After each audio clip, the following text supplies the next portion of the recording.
Hello and welcome to the Stimulus Package Update. On today's episode, we have some interesting guidance from the IRS regarding those who need to return stimulus payments.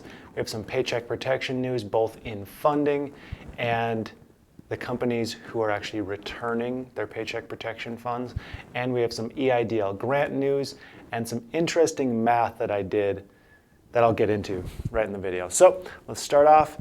The IRS stated that stimulus payments for those who are incarcerated or those who have deceased are to be returned and have issued more guidance on exactly what to do in one of these scenarios.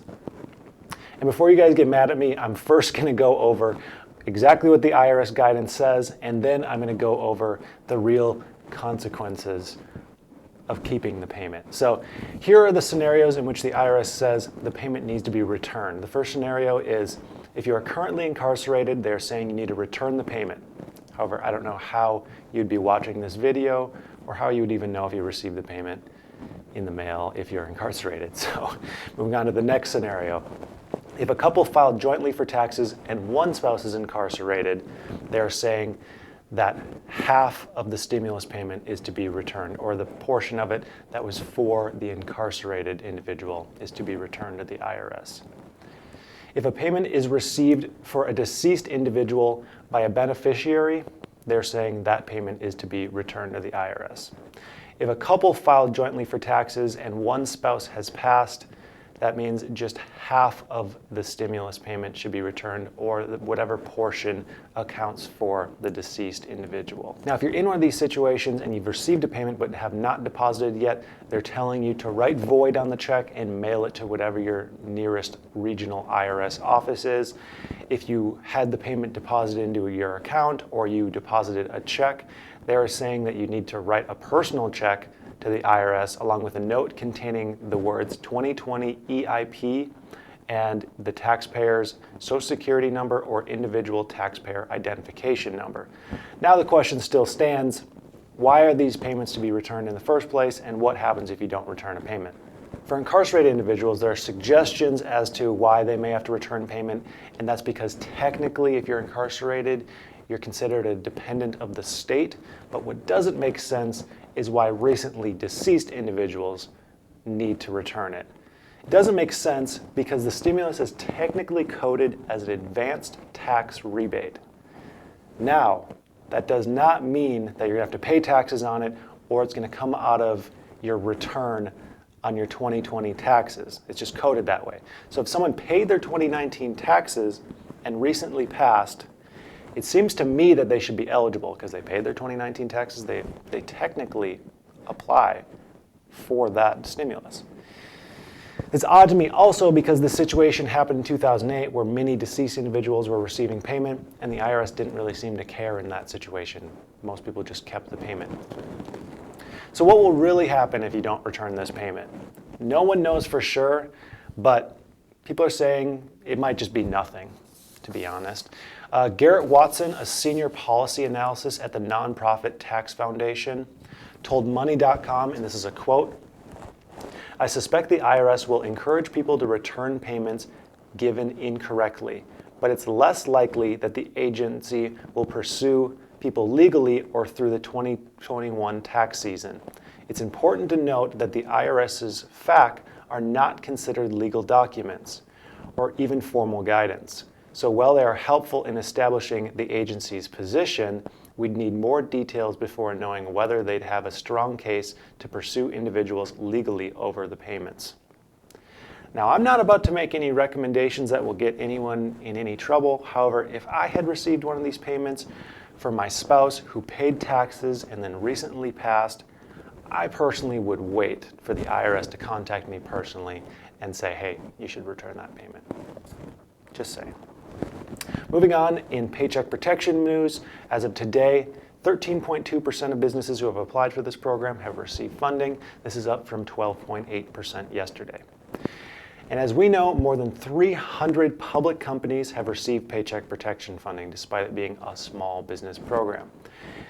They secured this funding due to ambiguous guidelines as to which companies can and cannot apply.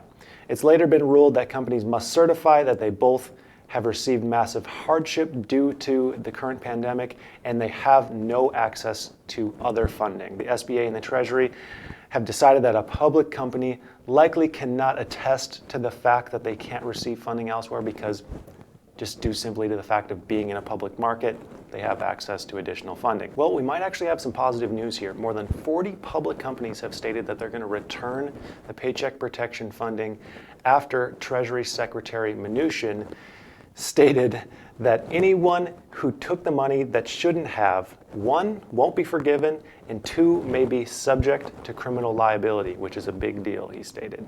It's definitely a step in the right direction. However, I'm hearing that the threats might just be threats and nothing more. According to The Hill, New York University law professor Stephen Gillers said it isn't a promising route, stating any prosecution would have to prove that the recipients understood what the government was really asking with an ambiguous question and intentionally gave a misleading answer, which makes total sense to me. This means that a good lawyer, and no doubt that every single public company has a good lawyer or an entire good law firm, will be able to state that they found themselves within the guidelines of the Paycheck Protection Program.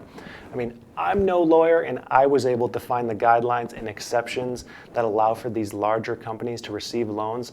Things like if a company has less revenue or fewer employees in their business compared to the average sized business within their NAICS code, they are technically considered a small business. There's just small loopholes like that which allow these companies to apply, and no doubt a good lawyer would be able to say, hey, we fit these guidelines, we thought we could apply and receive funding under this program.